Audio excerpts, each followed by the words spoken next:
Hello again, I am back. It took me 2 minutes to take the pie out and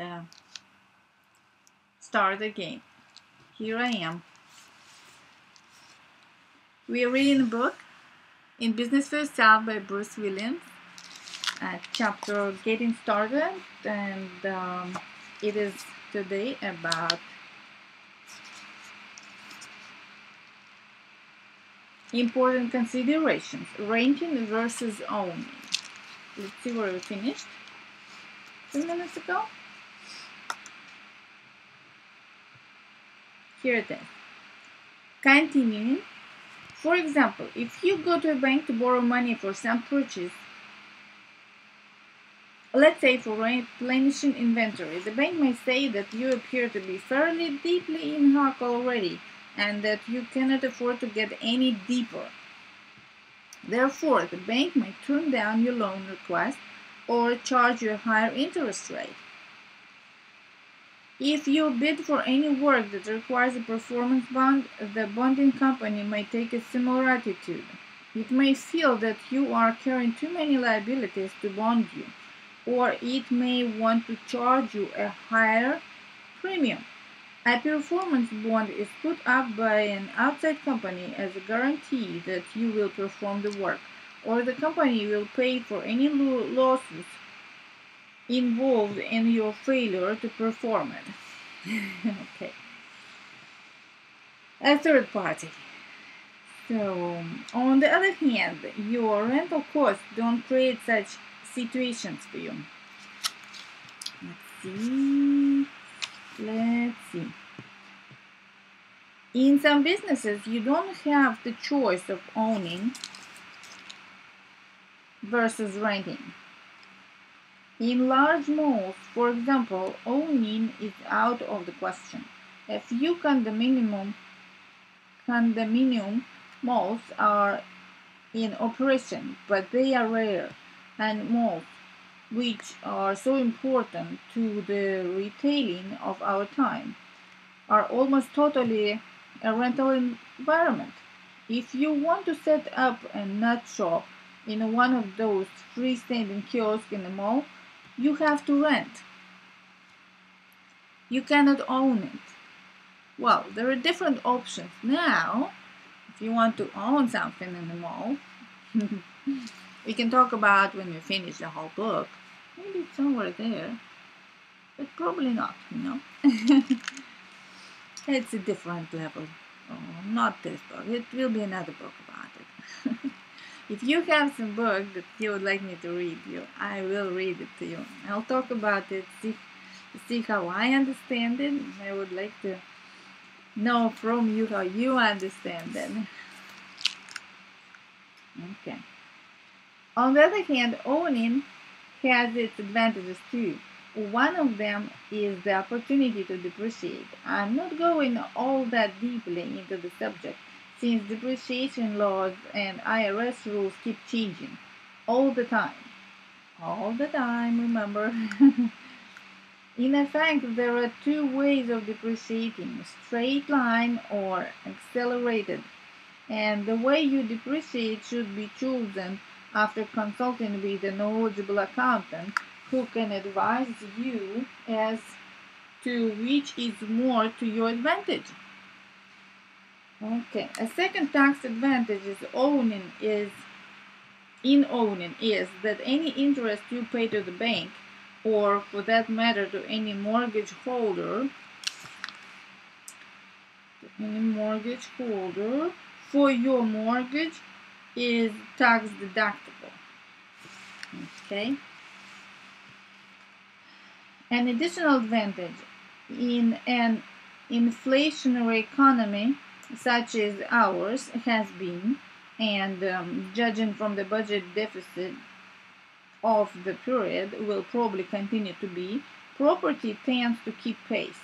Depending on its location, real property sometimes outpaces inflation. Buying property is a risk, nevertheless, because if you buy in the wrong place or events take an adverse turn, If the base of the town's economy shuts down for good, for example, your property value may take a beating. She is explaining things. I'm very glad for that. Can you hear me very well? Let's see. Hide the chart. No. Here. Can you hear me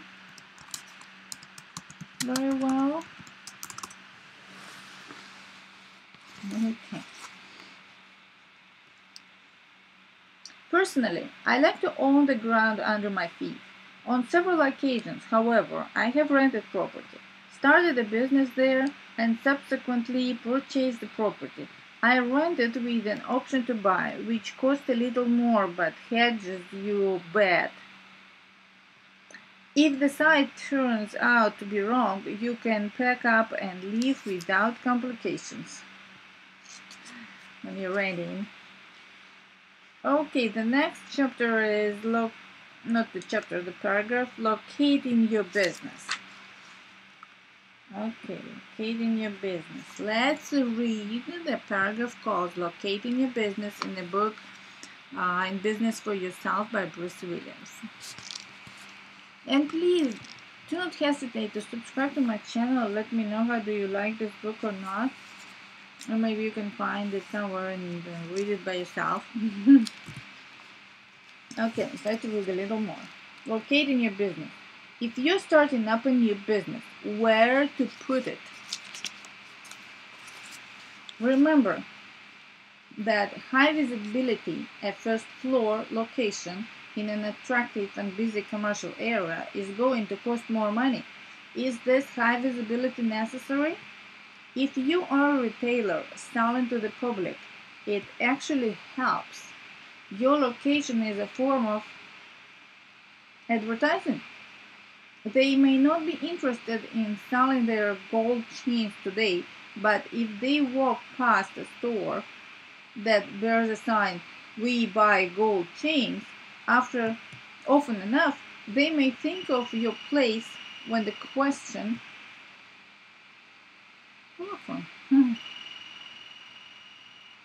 Oh, it's okay. I guess they will leave a message. We will read.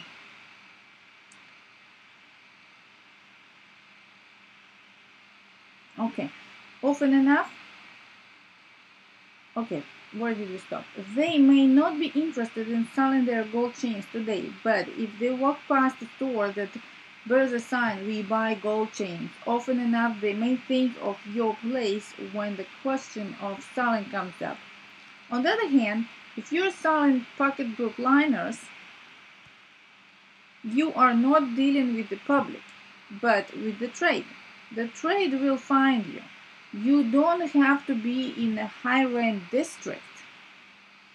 In a major city, you may want to be in a district where that kind of commerce, in this case pocketbook manufacture, is carried on. You can be on the 5th floor in the back of the building with an uncoded message on the door, and the trade will find you. They will find me. There are some exceptions to the rule that retailing ought to be done in highly visible places. Ought to be done. New York is one of the top high-rent areas of the world. One store well known for photographic and recording equipment has maintained a second-floor operation for many years. If you didn't know the location of the store, you would be unlikely to walk up that narrow flight of stairs in that nondescript building for fear you might get mugged. When you get up the stairs, though, you'll find crowds standing 8 deep to be waited on. The reason: the store advertises heavily and sells at discount. The owners have taken a high-traffic location in Manhattan, but not a high-visibility location.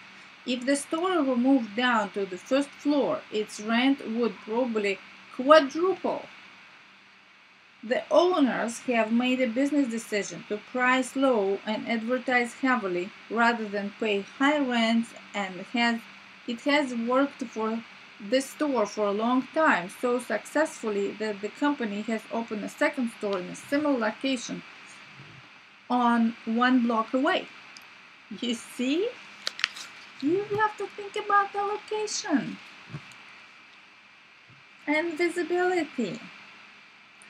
Here it is, it said before.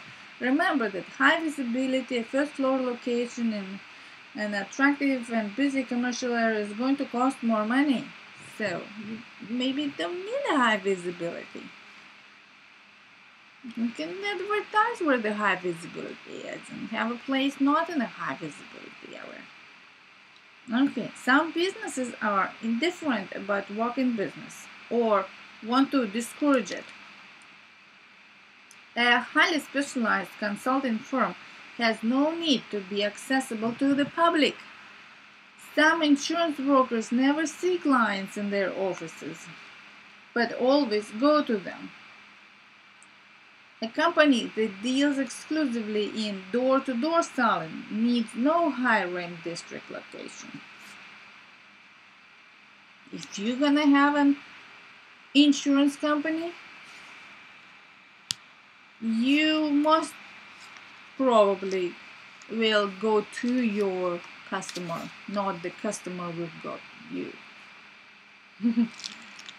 Okay, the next paragraph will be leases. About leases, about leasing.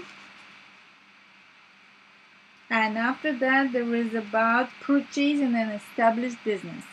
And we're gonna read it next time, about leases and about purchasing an established business, because I don't want to bore you to death for all this time. So we will do little by little.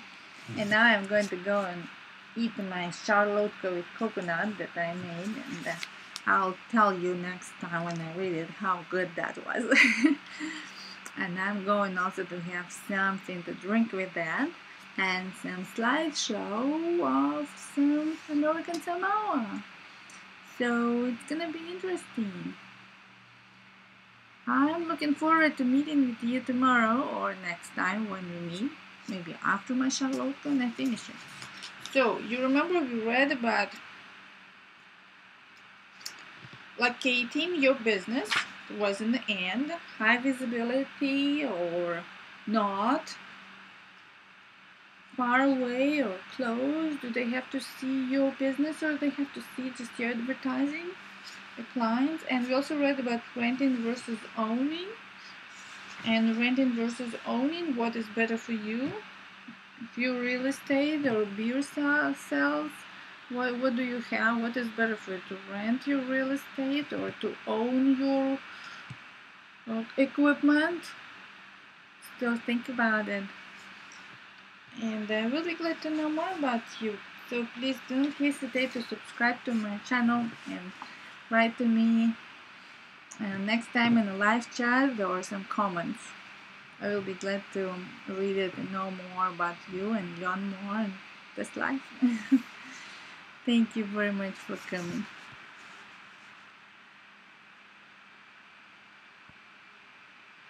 Bye bye. Have a good time.